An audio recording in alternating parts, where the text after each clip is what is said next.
Le Karoq, c'est le SUV intermédiaire de la gamme Skoda entre le grand, qui est le Kodiaq, et le petit qui va arriver très bientôt, qui s'appelle le Kamiq. Celui-là, donc, c'est l'intermédiaire de taille Qashqai à peu près. Et notre version, elle est particulière, c'est un Karoq Scoot.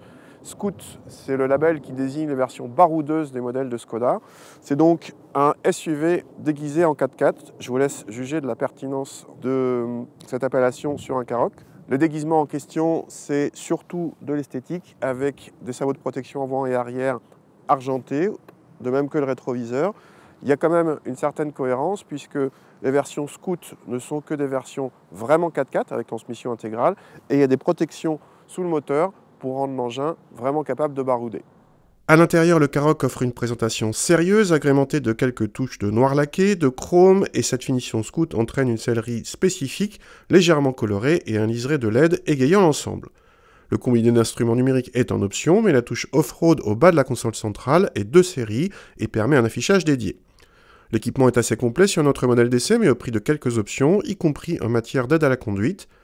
À l'arrière, l'habitabilité est généreuse pour la catégorie et on trouve surtout une banquette arrière coulissante qui permet également, en enlevant la partie centrale, d'obtenir une configuration 4 places. Le coffre dépasse largement les 500 cm3 selon nos mesures. C'est l'un des plus généreux de la catégorie, même si un C5 Aircross propose un volume encore supérieur. Notre Karoq Scoot utilise un moteur essence TSI de 150 chevaux, qui est largement suffisant, qui se distingue surtout par une bonne douceur d'utilisation, qui est plus pertinent d'utiliser à bas et moyen régime pour utiliser plutôt le couple.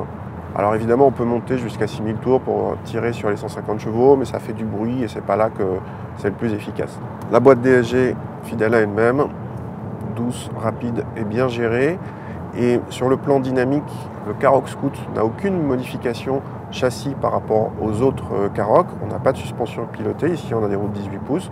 Ça donne un engin qui est plutôt orienté confort, avec pas mal de mouvements de caisse, qui est très sain, pas particulièrement dynamique, mais c'est pas ce qu'on attend de lui. Donc tout va bien de ce côté-là, sans qu'il se distingue particulièrement dans un sens ou dans un autre. En termes de budget, cette finition Scoot entraîne obligatoirement la transmission intégrale qui entraîne elle-même une surconsommation et ici un malus écologique de presque 1500 €, le malus étant moindre sur les versions diesel. Notre modèle d'essai reste sous la barre des 35 000 € en tarif, dont 2500 pour la transmission intégrale, 1600 pour la boîte DSG et presque 2000 € pour la finition Scoot par rapport à la finition Ambition.